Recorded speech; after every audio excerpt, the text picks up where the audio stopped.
Hey everybody, let's take a look at repeaters and what they are and what they can do. I've got a new overlay created here with nothing in it, and I am going to click on the repeater in the add button here. So I click on a repeater. Great, I've got a big white rectangle. What does it do? Well, right now, nothing. A repeater is nothing without a repeater item. So I'm going to click add again, and I can now add a repeater item to it. And you'll see now all of a sudden something has started happening. I'm just going to resize this a little bit. Kind of looks like a menu right off the bat, except for this little guy up here. So repeaters are made usually up of two things, a repeater and a repeater item. The repeater itself is the container, and the repeater item is kind of the template that is going to get used when you're displaying data, and it will be the thing that's repeated. So if I wanted to style this and have this red, all my other items are going to be red as well. So for example, if I go to background color and I just change this to a red color, you'll see that everything updates red. Likewise, all the stylings would get reflected automatically in all the children. Great.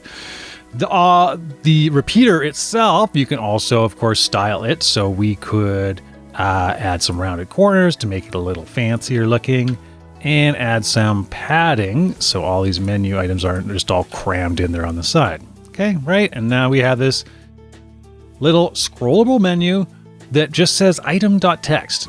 Now, for those of you who don't know, this item.txt or these two little curly braces here is dynamic variables is what we use those for. So if we click on the repeater item, you can edit the repeater by clicking anywhere kind of in the main area, or if you want to edit the item specifically, it's always this top guy. So I'm going to click on the top guy, and you can see here in the node type settings, I have this repeater item with my content template. So right now it just says item.txt. And if you click here, it's going to tell you what that will actually be once you've got data hooked up to it. So if you think of like those mailing lists where it says, hello, first name, but when you send it, it populates the first name with whoever's in your database.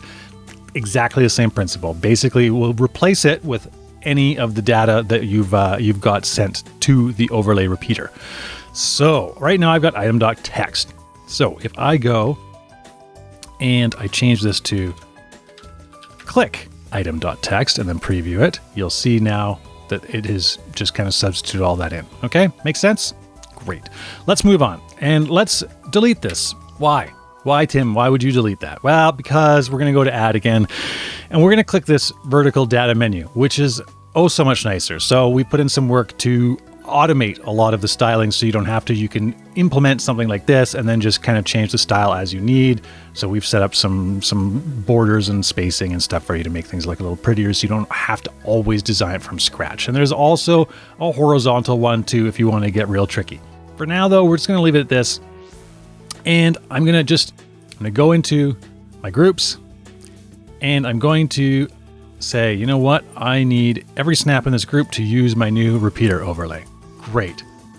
Okay, I'm going to go into the entrance here, and there's nothing there.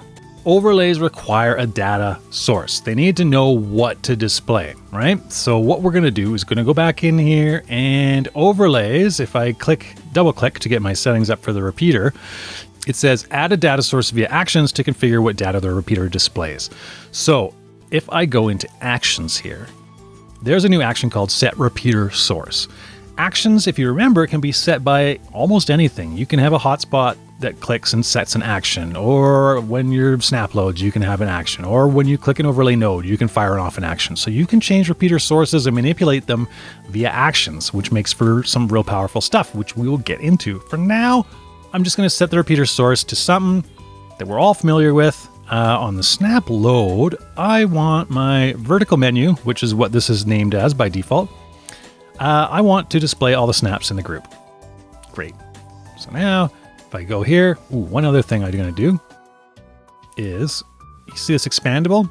Right now, when we view it, it's just the list of items, right? Expandable will create a little toggle button up at the top that will do all the animations and stuff for you. So it will collapse and expand and always stay within the size that you set initially. So if I go back there, you can also add a label. So I can say, toggle me. And so when I preview it now, we get the toggle me button. Okay. So let's get out of here. I'm going to save that.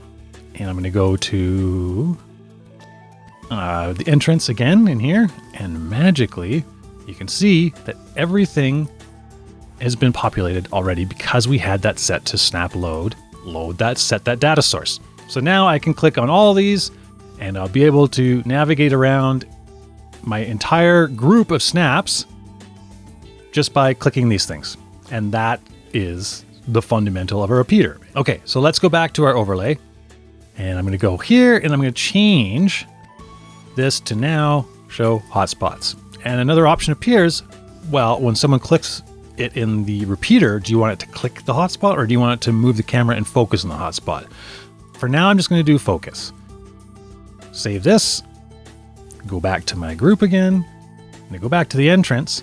Now my snap's loaded, my hotspots are loaded, and now I can click on this and it's going to show me all the hotspots that I've set up. And all these hotspots are just label hotspots. They don't actually do anything, but I'm able to kind of navigate around them with my new fancy repeater menu that I created. And that's a very high level overview of what repeaters are and repeater data sources and how you can use them in your overlays.